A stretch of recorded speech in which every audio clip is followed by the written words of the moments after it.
মৌমিতা, সফলতার রহস্য কি? Moumita, what's the secret of success?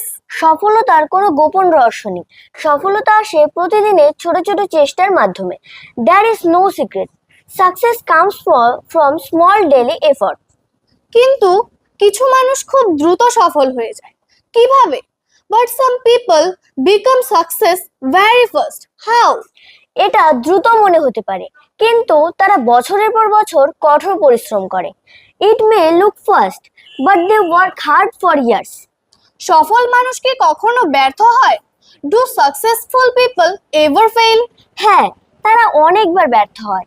ব্যর্থতা তাদের গুরুত্বপূর্ণ শিক্ষা দেয়। Yes, they fail many times. Failure teaches them important lessons. তাহলে আমার ভুল করতে কখনোই ভয় পাওয়া উচিত নয়। So I should not be afraid of mistakes. কখনোই না। ভুলগুলো তোমাকে আরো শক্তিশালী করে তোলে। Never. Mistakes help you grow stronger. আমি প্রতিদিন কঠোর পরিশ্রম করব। I will work hard every day. এটাই হলো সফলতার আসল রহস্য। That's the real secret of success. If you like the video, please like, comment and share.